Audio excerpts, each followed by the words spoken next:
Senhoras e senhores, com a palavra, o presidente da República, Luiz Inácio Lula da Silva.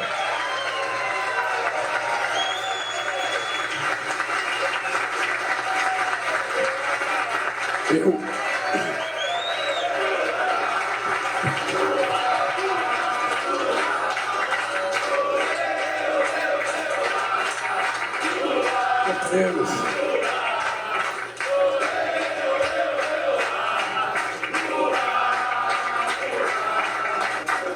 queria primeiro dizer para vocês da alegria de voltar a São José dos Campos. Não só para a Embraer, mas vir a São José dos Campos para rever pessoas que têm muito a ver com a minha vida política, como a Ângela, o Carlinho, a Memélia, que estão aqui. Eu já tive muitas passagens aqui, prefeito, muitas passagens. Eu não sei o que o prefeito fazia há 25 anos atrás, há 30 anos, mas você pode ficar certo que você da sua casa deve ter ouvido a voz rouca do Lula tentar construir o PT aqui em São José dos Campos. E eu quero parabenizar o prefeito, sabe, de São José dos Campos, que está presente nessa reunião, o Anderson Faria. Quero cumprimentar o prefeito de Segundo Alckmin, não se sabe ainda se é a primeira ou a segunda cidade, o prefeito Isaías José Santana, Isais José de Santana, prefeito de Jacareí, e também cumprimentar um prefeito de uma cidade pequena que está aqui, que colocar na minha nominata, Jucimar Ferreira da Silva, prefeito de Redenção da Serra, que deve ser a terceira cidade mais importante da região. E eu queria começar dizendo para vocês que eu fiz questão de citar os prefeitos, porque todas as viagens que eu faço, em qualquer estado do Brasil, independentemente de que partido pertence o prefeito, de que partido pertence o governador, eu os convido para o ato, porque isso aqui é uma visita institucional e, portanto, cabem todos aqui. Eu quero dizer para vocês que o governador Tarcísio também foi convidado para vir aqui, sabe? E ele é convidado em todas as vezes que eu vier a São Paulo, eu o convido. Ele tem liberdade de ir ou não ir. Eu espero que ele um dia decida começar a mostrar para o povo que a gente pode ser adversário, que a gente pode ter disputado eleições, mas quando termina eleições, nós temos que governar. E nós temos que governar junto com todo mundo, não tem... E eu fiz questão primeiro de falar muito com a Luísa Mercadante para que a gente fizesse esse evento aqui. A minha equipe queria que a gente fizesse um encontro dentro da Embraer para anunciar o financiamento das exportações do avião e anunciar a rodovia. Eu falei, não vamos misturar. Uma coisa é quando a gente estiver tratando de transporte aéreo, vai ser na Embraer. Mas quando a gente está tratando de transporte rodoviário, a gente não pode colocar a CCR dentro da sede da Embraer. A CCR está fazendo um investimento muito importante e eu acho que cabe ao presidente da República, e eu já fazia isso no primeiro mandato meu, eu dizia para a minha equipe, se tiver a inauguração de uma fábrica de palito de fósforo, me convide que eu vou. E por que eu faço isso? Por que é importante, sabe, convencer o ministro Haddad e vir aqui? Convencer o ministro Renan tinha obrigação de estar aqui porque é rodovia. Mas trazer os ministros... Por que é importante? É porque nós precisamos passar para o Brasil a ideia das coisas boas que acontecem no Brasil. E o que está acontecendo no Brasil é uma coisa extremamente importante para o Brasil. Vocês sabem que toda vez que eu disputo uma eleição, quando eu ganho e que termina meu governo, as pessoas falam, Lula tem sorte. Ah, por que deu certo? Porque o Lula tem sorte. Por que a economia cresceu? Porque o Lula tem sorte. Por que as exportações cresceram? Porque o Lula tem sorte. Não, não é sorte. Sorte é necessário. Eu estou pedindo todo santo dia a Deus para dar um pouquinho de sorte para o Corinthians, para ver se ele sabe ir para um lugar da tabela e cresce. Mas é sorte com uma pitada de muito trabalho. Só para vocês terem ideia, nós estamos há apenas 1 ano e 8 meses de governo. 1 ano, não é verdade, 1 ano e 7 meses de governo. Nesse 1 ano e 7 meses, a gente passou 1 ano reestruturando o Brasil e remontando coisas que tinham sido destruídas nesse país. Políticas essenciais que tinham, como por exemplo as políticas culturais no país. Como é que pode um país não ter uma política cultural, não ter um Ministério de Cultura? Como é que pode um país que tem 3 milhões de indígenas não ter um Ministério de Indígena? Como é que pode as mulheres são maioria da sociedade, a gente não ter o Ministério das Mulheres? Como é que pode a gente não ter o Ministério da Igualdade Racial?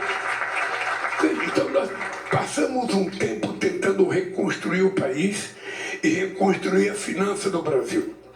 É importante vocês não se esquecerem que quando nós ganhamos as eleições, aconteceu uma novidade sui generis na história da República. Nós começamos a governar antes de tomarmos posse.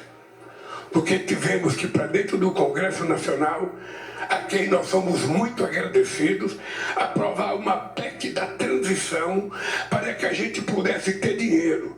Uma parte para pagar a dívida do cidadão e a outra parte para a gente poder fazer os programas sociais e os investimentos que nós estamos fazendo. É por isso que eu fico muito orgulhoso quando o Renan vem aqui e fala o seguinte: presidente, só em 2023 a gente investiu mais em rodovia do que o governo passado em 4 anos. Porque eu tenho viajado muito o Brasil, e em cada lugar que eu chego eu pergunto se alguém lembra uma obra de infraestrutura feita em algum lugar pelo cidadão que governou esse país 4 anos. Eu vou começar a oferecer prêmio para quem achar uma obra. Porque, sabe, esse país foi abandonado.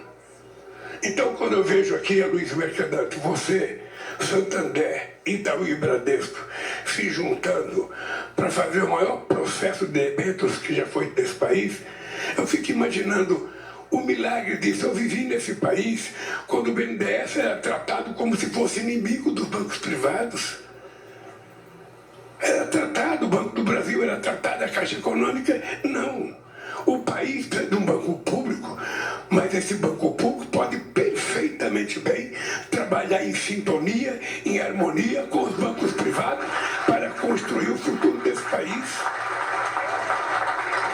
Eu queria dizer para vocês, nesse 1 ano e 6 meses, eu tinha algumas coisas importantes para fazer e uma delas era recuperar a imagem do Brasil no mundo.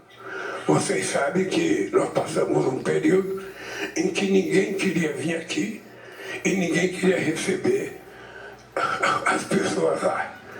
Ou seja, o Brasil ficou uma espécie de paira, sabe, em que não era bem-vindo. O cidadão, quando chegava numa reunião, todos os presidentes iam se afastando para não cumprimentar. Isso acontece. Uma vez eu fui na África almoçar e tinha um presidente de um país que era chamado de ditador. E não sei quem da minha assessoria colocou a minha cadeira para sentar do lado do ditador. E o jornal O Globo o tempo inteiro com a máquina maior do que essa desse rapaz aqui, olhando para ver se eu ia sentar perto do ditador. Pois eu não almocei, fiquei em pé para não tirar a fotografia. Não tirei a fotografia, mas também não almocei. Bem, o cidadão que estava aqui era assim, ninguém queria recebê-lo. Ninguém queria recebê-lo. Então nós assumimos o compromisso de recuperar uma coisa que o Brasil tem que ninguém tem. Não tem nenhum país do mundo sem contencioso com ninguém como o Brasil. Não existe. Todo mundo gosta do Brasil e o Brasil tem que gostar de todo mundo. Por que eu vou querer brigar com a Venezuela? Por que eu vou querer brigar com a Nicarágua? Por que eu vou querer brigar com a Argentina? Eles que elegem os presidentes que eles quiserem. O que me interessa é a relação de Estado para de Estado. O que o Brasil ganha e o que o Brasil perde nessa relação.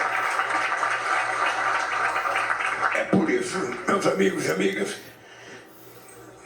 que eu já visitei. Este ano, já tive mais encontro com presidentes do que todos os presidentes da República que passaram pelo Brasil, até sobre mim mesmo, até sobre o meu governo de 2003 a 2010.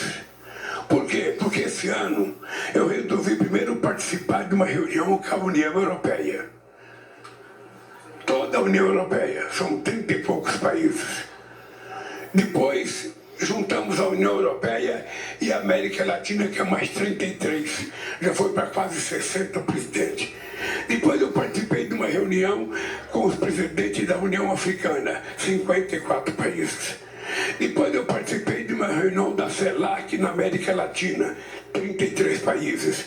Depois eu participei de uma reunião com a América do Sul, 12 países. Depois eu participei de uma reunião com o CARICOM, todos os países, aquelas ilhas do Caribe. Eu sou o único presidente convidado para participar dos encontros deles. E eu acho muito importante, porque eles compram do Brasil. Eles não compram tanto que a China compra, mas eles compram o que eles podem comprar. E essa gente é quem vota nas coisas do Brasil quando a gente disputa alguma vaga a nível internacional.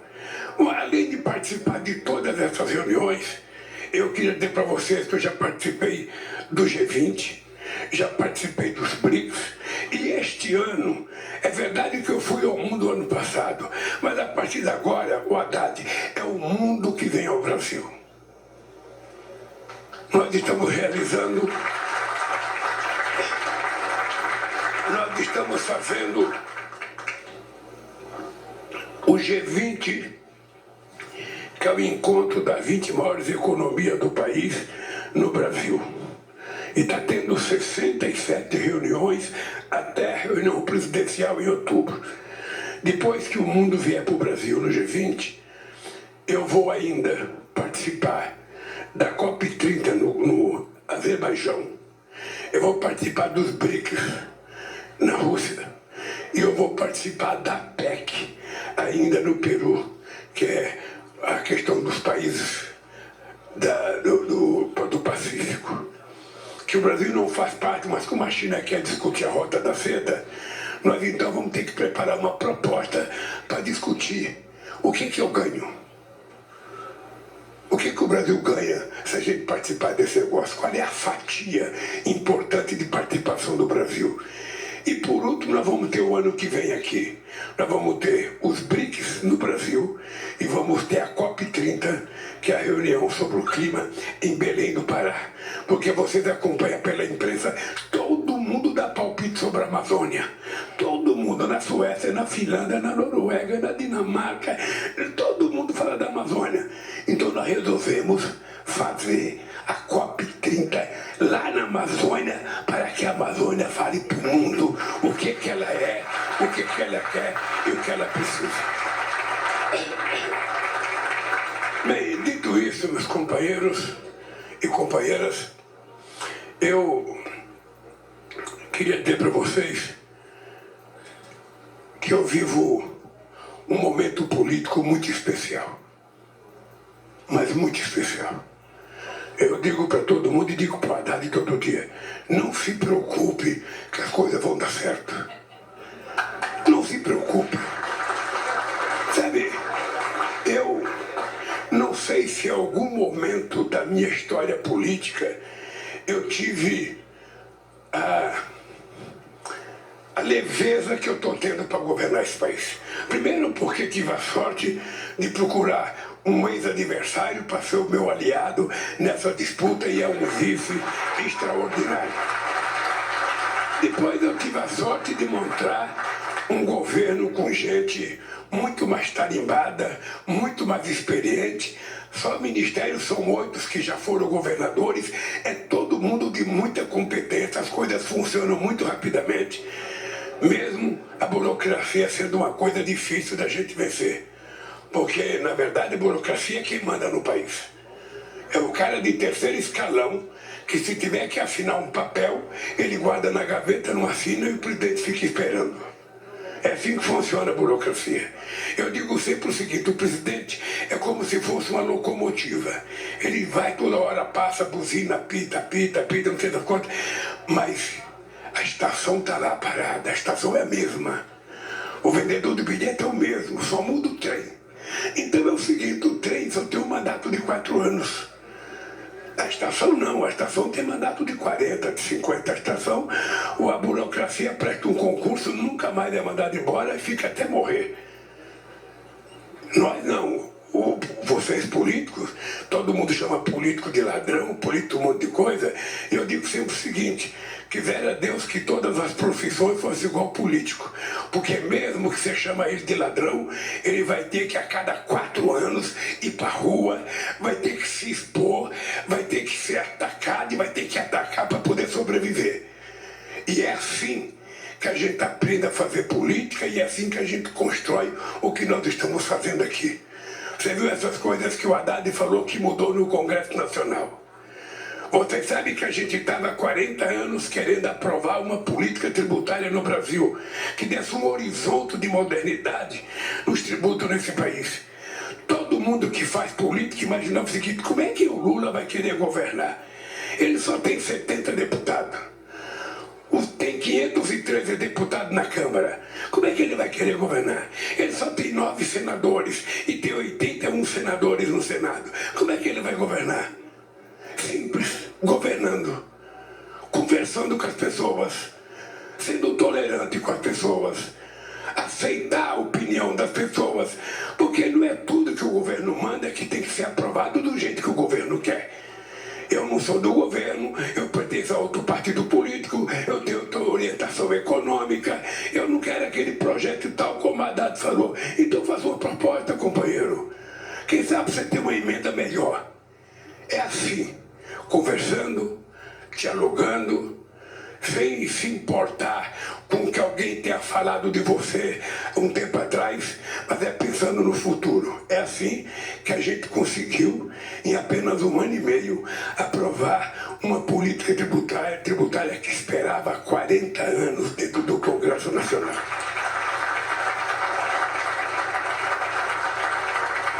Nesse 18 meses de governo, Haddad, a gente já abriu 165 novos mercados para os produtos brasileiros. Presta atenção, em 18 meses a gente já abriu 165 novos mercados para os produtos brasileiros. Então, as coisas começam a acontecer porque a gente está fazendo aquilo que é o óbvio e que todo mundo tem que fazer. Fazer com que as coisas aconteçam na perspectiva de melhorar a vida do povo brasileiro.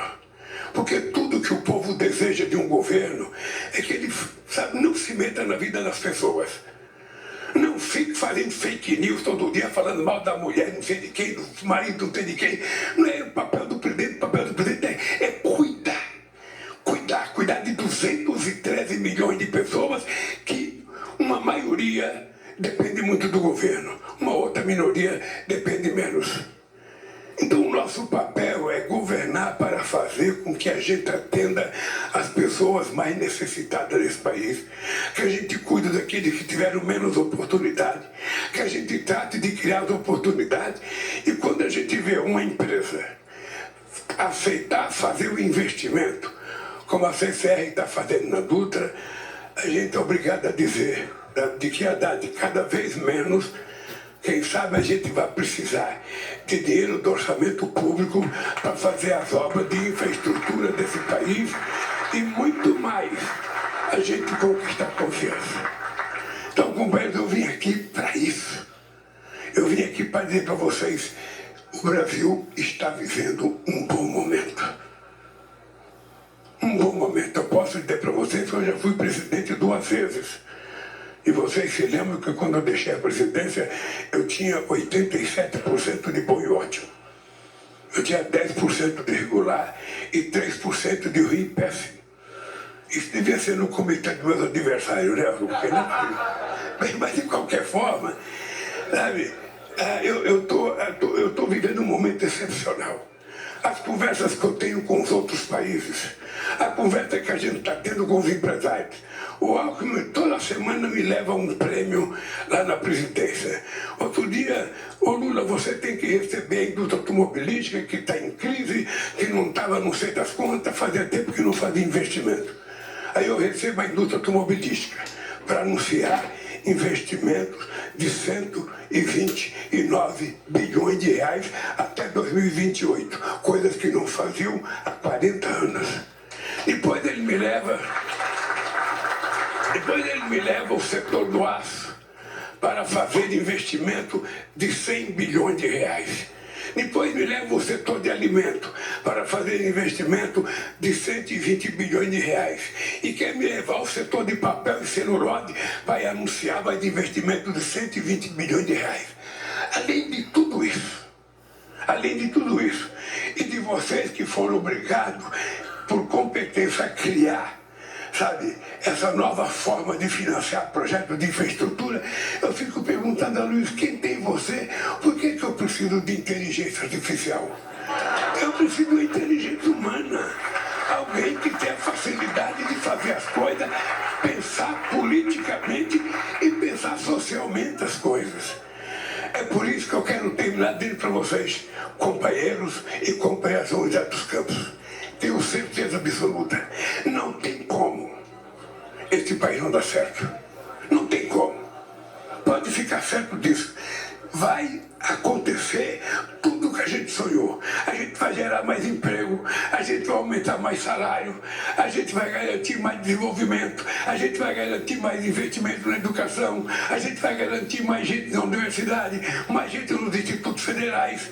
Sabe, a gente vai... Esse ano fizemos um programa chamado Pé de Meia para evitar que meninos de 14, 15 anos, de meninas, deixassem de estudar no ensino médio para poder ir trabalhar para ajudar a família. Nós então criamos uma poupança para que a gente garanta que essas crianças, são 480 mil que desistem por ano. E para a gente garantir que eles não desistam, a gente criou um programa para os estudantes do ensino médio em que ele vai ter uma poupança. Ele vai ter, não sei qual é o banco que eles abriram a poupança, não sei qual é o banco que o Brasil, o governo está depositando, mas eles vão receber R$200 por mês durante 10 meses. Se chegar nos 10 meses eles tiverem 80% de comparecimento e passar, ele vai receber mais R$1.000. Com 10 de 200, mais 1.000 já são 3.000. No segundo ano, a mesma coisa. 10 de 200, mais uma de 1.000. E no terceiro ano, a mesma coisa. Quando ele terminar o ensino médio, ele pode ter uma poupancinha de R$9.000. Eu não sei se é o Santander, não sei se é o Itaú, não sei se é o Bradesco que está captando essa poupança. O que eu sei é que é bom para os estudantes, é bom para o Brasil e é bom para o sistema financeiro, que vai ter muito mais gente bancarizada gastando dinheiro. Então, companheiros, eu quero agradecer a CCR mais uma vez, agradecer ao BNDES, o trabalho extraordinário da Luiz Mercadante, porque o BNDES é uma coisa muito importante para o Brasil. O